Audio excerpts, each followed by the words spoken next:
Hello students. Tapovan group of school की ओर से मैं आपका फिर से हार्दिक स्वागत करता हूँ। आज चैप्टर 1 के पार्ट 3 में हम पढ़ेंगे कि केमिकल रिएक्शंस कितने कितने टाइप के होते हैं। Types of chemical reactions. We have learnt in class 9 that during a chemical reactions, atoms of one element do not change into those of another element, nor do atoms disappear from the mixture or appear from elsewhere.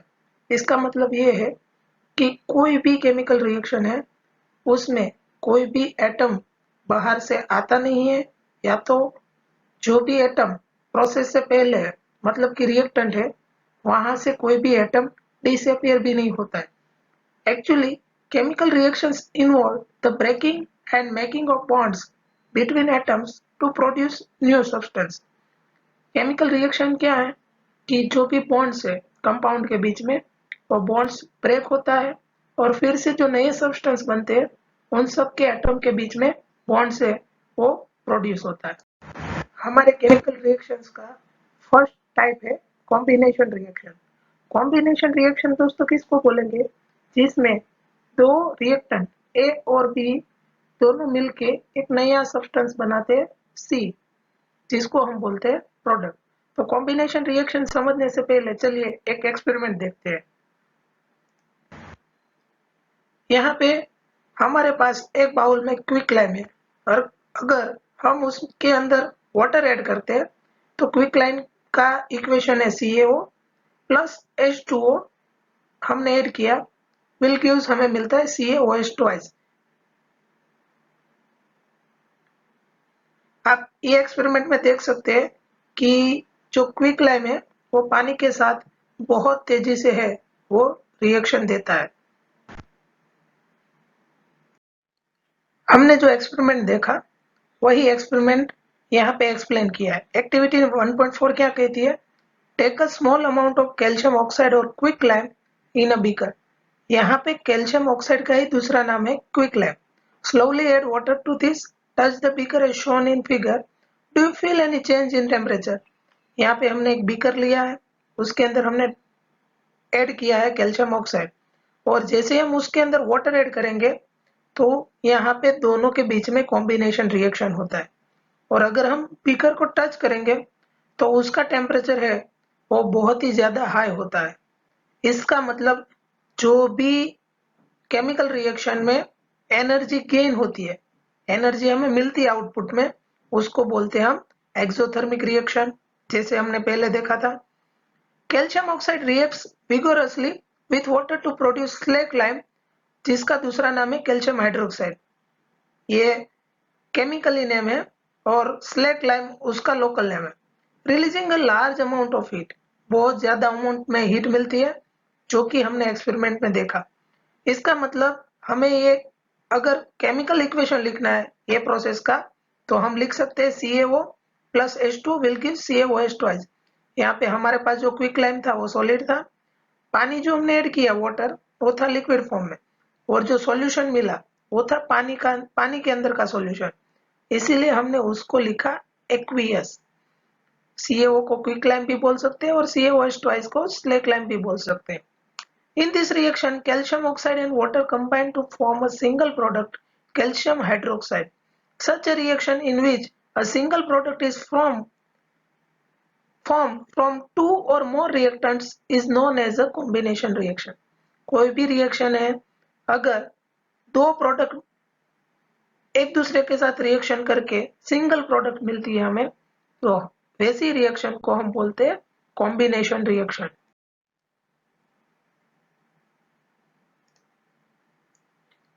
Combination reaction के अगर हम दूसरे example देखें तो let us discuss some more examples of combination reaction. First यहाँ पे दिया है बर्निंग ऑफ कोल। अगर हम कोई भी कोल है उसको बर्न करते हैं तो ऑक्सीजन के साथ रिएक्शन करा के हमें देता है कार्बन डाइऑक्साइड। मतलब हमारा जो कार्बन है कोल वो मेनली बना होता है कार्बन से, तो वो कार्बन होता है solid plus oxygen will gives carbon dioxide. दोस्तों ये आप देख सकते हैं कि ये जो केमिकल इक्वेशन है वो बैलेंस केमिकल इक्वेशन है। सेकंड हमारे पास एग्जांपल है formation of water from H2 gas and O2 gas. तो 2H2 plus O2 will gives to 2H2O। यहाँ पे हमें पहले से ही बैलेंस करके ये इक्वेशन दिया है। हाइड्रोजन और ऑक्सीजन दोनों के बीच में कॉम्बिनेशन रिएक्शन होता है और हमें मिलता है liquid water. In simple language we can say that when two or more substance मतलब एलिमेंट्स भी हो सकते हैं या तो कंपाउंड्स भी हो सकते हैं, combined to form a single product, the reaction are called combination reaction. कोई भी दो या उससे ज्यादा सब्सटेंस है कंबाइन होके हमें एक सिंगल प्रोडक्ट मिलता है, तब हम ऐसे जो रिएक्शन है उसको कॉम्बिनेशन रिएक्शन बोलते हैं। In activity 1.4 we also observe that a large amount of heat is evolved। बहुत सारे अमाउंट में हीट मिलती है। This makes the reaction mixture warm. जो रिएक्शन का मिक्सचर है वो थोड़ा बहुत गर्म होता है। Reaction in which heat is released along with the formation of products are called exothermic chemical reactions। जो भी केमिकल रिएक्शन है, अगर वो केमिकल रिएक्शन के दौरान हीट अगर फॉर्म होती है, मिलती है, तो ऐसे जितने भी केमिकल रिएक्शंस है उसको हम बोलते हैं exothermic chemical reaction. Other example of exothermic chemical reactions are burning of natural gas. हमारे घर पे जो येलो कलर की पाइपलाइन आती है गुजरात गैस की, उसके अंदर मेनली होता है मीथेन CH4। अगर हम उसको बर्न करेंगे तो वो एटमॉस्फेयर में जो ऑक्सीजन है उसके साथ रिएक्शन करवा के हमें देता है carbon dioxide and steam of water. मतलब CH4 gaseous plus 2O2 gaseous will gives to CO2 gaseous plus H2O gaseous. यहाँ पे चारों के चारों गैस है और ये भी जो केमिकल इक्वेशन है वो हमें दिया है बैलेंस करके। अगर हम इक्वेशन 1.15 को देखें बर्निंग ऑफ कोल, तो जब भी हम कोल को बर्न करते तो भी हमें उसमें से जो है हीट मिलती है, तो ये इक्वेशन को भी हम बोल सकते हैं exothermic chemical reaction. Do you know that respiration is an exothermic process. हम जो रेस्पिरेशन करते हैं वो प्रोसेस भी है exothermic process. We all know that we need energy to stay alive. We get this energy from the food we eat. हमें जिंदा रहने के लिए एनर्जी चाहिए और वो एनर्जी हम कहाँ से लेते हैं, तो हम जो खाना खाते हैं उसमें से हमें एनर्जी मिलती है। During digestion food is broken down into simpler substance. जब भी डाइजेशन होता है तो हमारा जो फूड है वो सिंपल सब्सटेंस में कन्वर्ट होता है। For example rice, potatoes and bread contains carbohydrates. ये जो हमें स्वीट लगती है जो भी चीज है उसके अंदर मेनली कार्बोहाइड्रेट्स होता है। This carbohydrates are broken down to form glucose. वो कार्बोहाइड्रेट्स जो है वो ब्रेक होके बनाते हैं glucose. This glucose combine with oxygen in the cells of our body and provides energy. हमने 9th स्टैंडर्ड में भी देखा था कि मिटोचॉन्ड्रिया कैसे जो है वो ग्लूकोज के साथ कॉम्बिनेशन कराती है ऑक्सीजन का और कैसे हमें एनर्जी मिलती है। तो हमारा सेल ग्लूकोज और ऑक्सीजन के साथ कॉम्बिनेशन रिएक्शन करवाता है और हमारी बॉडी को एनर्जी देता है। The special name of this reaction is respiration, the process of which you will study in chapter number 6। यही प्रोसेस को हम 6 चैप्टर जिसका नाम है लाइफ प्रोसेसेस उसमें भी पढ़ेंगे और ये जो रिएक्शन है उसको बोलते हैं रेस्पिरेशन प्रोसेस। यहाँ पे रेस्पिरेशन प्रोसेस का इक्वेशन दिया है C6H12O6 जो कि glucose plus 6O2 aqueous will gives to 6CO2 plus 6H2O plus energy. हम इसीलिए इनहेल में ऑक्सीजन लेते हैं और एक्सहेल में हमें मिलता है कार्बन डाइऑक्साइड। ये सेम इक्वेशन है जो फोटोसिंथेसिस में हमने देखा था, लेकिन फोटोसिंथेसिस में जो रिएक्टेंट है वो यहाँ पे प्रोडक्ट है और यहाँ पे जो प्रोडक्ट है वो वहां पे रिएक्टेंट था। तो ये सेम इक्वेशन और जो ट्रीज फोटोसिंथेसिस करती है तब हमें इक्वेशन देखने को मिलता है। The decomposition of vegetable matter into compost is also an example of an exothermic reaction। कोई भी वेजिटेबल या कोई भी चीज है नेचुरल, अगर उसका डिकम्पोजिशन होता है तो भी वो प्रोसेस है, वो एक्सोथर्मिक प्रोसेस है। नाउ डीकम्पोजिशन रिएक्शन, वो कंपोजिशन रिएक्शन से बिल्कुल अपोजिट है। कंपोजिशन रिएक्शन में क्या था कि दो से ज्यादा सब्सटेंस एक दूसरे के साथ केमिकल प्रोसेस करके एक सिंगल प्रोडक्ट बनाते हैं। यहाँ पे क्या होगा, एक सिंगल प्रोडक्ट है, उसके अंदर अगर प्रोसेस करवाते हैं हम उसकी, तो उसमें से दो या उससे ज्यादा हमें जो है आउटपुट में सब्सटेंस मिलते हैं। तो ये एक्टिविटी 1.5 देखते हैं। Take about 2 gram ferrous sulphate crystals in a dry boiling tube, note the colour of the ferrous sulphate crystal. यहाँ पे हमें एक बॉइलिंग ट्यूब में फेरस सल्फेट लेना है अराउंड 2 ग्राम, और उसका कलर हमें नोट करना है। उसका कलर होगा light green. Heat the boiling tube over the flame of a burner और spirit lamp as shown in figure. यहाँ पे जैसे फिगर में दिखा है, हमें उसको बॉईल करना है। Observe the colour of the crystal after the heating. Heating के बाद उसका जो क्रिस्टल का कलर है वो चेंज हो जाएगा। यहाँ पे दिया है wafting gas gently toward nose. Wafting gas उसको बोलते हैं अगर ऐसे गैस है वो होते हैं टॉक्सिक और पॉइजनस। ऐसे गैस अगर हमारी बॉडी में ज्यादा जाए तो हमारी बॉडी को है वो डैमेज भी कर सकता है। इसीलिए यहाँ पे एक क्वेश्चन लिखा है, do not point the mouth of boiling tube at your neighbours और योर सेल्फ। ये जो बॉइलिंग ट्यूब का माउथ है वो आपको अपनी तरफ भी नहीं रखना है या तो नेबर की तरफ भी नहीं रखना है। वो क्यों, वो हम आगे समझेंगे। Have you noticed that the green color of the ferrous sulfate crystals has changed? You can also smell the characteristic odor of burning sulfur. Sulphur जब बर्न होता है तब ऑडर स्मेल आती है। यहाँ पे फेरस सल्फेट है, उसका केमिकल फॉर्मूला है FeSO4। अगर हम उसको हीट देते तो फेरस सल्फेट में से मिलता है फेरिक ऑक्साइड Fe2O3, और उसमें से दो गैस मिलते हैं, sulphur dioxide and sulphur trioxide. ये जो दो गैस है सल्फर डाइऑक्साइड सल्फर ट्राइऑक्साइड, ये पानी के साथ रिएक्शन करा के बनाते H2SO4, मतलब सल्फ्यूरिक एसिड। हमारी जो आईज है वो भी वेट होती है, हमारा नोज भी वेट होता है, हमारा माउथ भी वेट होता है जिसमें वाटर होता है। अगर ये डायरेक्ट हमारे ऑर्गन्स के कांटेक्ट में आता है तो H2SO4 बनाता है। इसीलिए हमें ये जब प्रैक्टिकल करते हैं तो बहुत ही ध्यान से प्रैक्टिकल करना है। ये एक्सपेरिमेंट को अगर हम फिर से देखें तो प्रैक्टिकली जब हम बाउल में से फेरस सल्फेट लेते हैं टेस्ट ट्यूब के अंदर, जो कि है बॉइलिंग ट्यूब, और अगर हम उसको स्पिरिट लैम्प के थ्रू हीट देते हैं तो जो एक ग्रीन कलर का फेरस सल्फेट था हमारा वो बन गया फेरिक ऑक्साइड, और उसमें से sulphur dioxide and sulphur trioxide है वो गैस के फॉर्म में बॉइलिंग ट्यूब से बाहर निकल जाते हैं। यहाँ पे आपने देखा होगा कि जो फेरस सल्फेट का कलर था वो था ग्रीन, और उसमें से जो फेरिक ऑक्साइड मिलता है उसका कलर था ब्राउन, तो उसमें समवॉट चेंज आता है। नाउ डीकम्पोजिशन रिएक्शन, ये हमें जो इक्वेशन मिला था वो इक्वेशन है।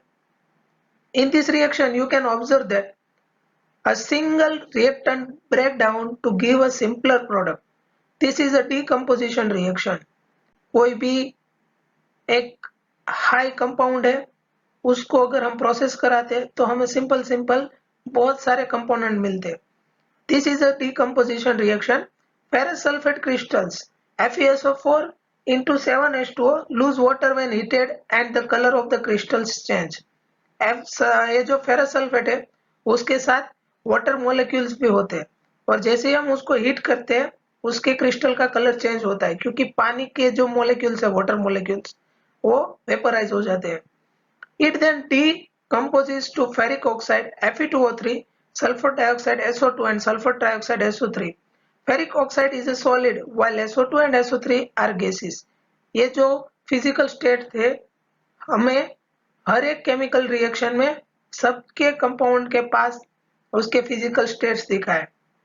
Decomposition of calcium carbonate to calcium oxide and carbon dioxide on heating is an important decomposition reaction used in various industries. Calcium oxide is called lime or quicklime. It has many uses. One is in the manufacture of cement. When a decomposition reaction is carried out by heating, it is called a thermal decomposition. ये जो thermal decomposition है, अगर limestone calcium carbonate जो कि होता है solid, अगर हम उसको हीट देते हैं तो हमें मिलता है क्विक लाइम और कार्बन डाइऑक्साइड मिलता है। ये जो क्विक लाइम है वो सीमेंट फैक्ट्री में, स्टील प्रोसेसिंग फैक्ट्री में, सभी जगह बहुत ही यूजफुल होता है। तो ये डिकम्पोजिशन है वो बहुत ही इंपॉर्टेंट है मैन्युफैक्चरर के लिए। तो जब भी हम डिकम्पोजिशन रिएक्शन करवाते हैं तब मेनली हम उसको हीट करते हैं। जैसे ही हम उसको हीट करेंगे, ये जो हाई कंपाउंड है वो सिंपल कंपाउंड में कन्वर्ट हो जाएगा। यहाँ पे थर्मल डिकम्पोजिशन का एक और एग्जांपल दिया है। एक्टिविटी 1.6 देखें। Take about 2 gram lead nitrate powder in a boiling tube. एक बॉइलिंग ट्यूब में 2 ग्राम जितना लीड नाइट्रेट लेना है। Hold the boiling tube while with a pair of tongue and heat it over a flame as shown in figure. उसको test tube में लेना है और नीचे से हीट देना है। What do you observe? Note down the change if any. You will observe that the emission of brown fumes. These fumes are of nitrogen dioxide. This reaction that takes place is. यहाँ पे उसका chemical formula दिया lead nitrate, जिसका chemical formula है PbNO3 twice। अगर हम उसको heat देते हैं तो अब हमें मिलता है लीड ऑक्साइड PbO, और नाइट्रोजन डाइऑक्साइड और ऑक्सीजन वहां से गैसियस फॉर्म में बाहर निकलते हैं। ये जो नाइट्रोजन डाइऑक्साइड है उसका कलर ब्राउन होता है, इसलिए यहाँ से जो आगे से फ्यूम्स निकलेंगे वो हमें ब्राउनिश कलर के दिखाई देंगे। एक्टिविटी नंबर 1.7, ये भी डिकम्पोजिशन प्रोसेस है। ये डिकम्पोजिशन प्रोसेस ऑफ वाटर है। आपको एग्जाम में क्वेश्चन आ सकता है, explain the decomposition of water और explain the electrolysis process of water. तो हमें क्या करना है, ये प्रोसेस स्टेप बाय स्टेप समझते हैं। Take a plastic mug, drill 2 holes at its base and fit rubber stopper in this holes. यहाँ पे एक प्लास्टिक का बीकर लेना है, उसके नीचे से 2 होल्स करने हैं और यहाँ पे प्लास्टिक के जो मग है उसके साथ रबर के स्टॉपर्स हमें लगाना है। Insert carbon electrodes in this rubber stopper as shown in figure. ये जो अंदर आपको ब्लैक कलर के रोड्स दिखाई दे रहे हैं वो है कार्बन इलेक्ट्रोड्स, या तो हम ग्रेफाइट रोड भी ले सकते हैं। Connect this electrodes to a 6 volt battery. ये जो इलेक्ट्रोड्स है उसको हमें 6 वोल्ट बैटरी के साथ ज्वाइन करना है। Fill the mug with water such that the electrodes are immersed. Add a few drops of dilute sulfuric acid to the water.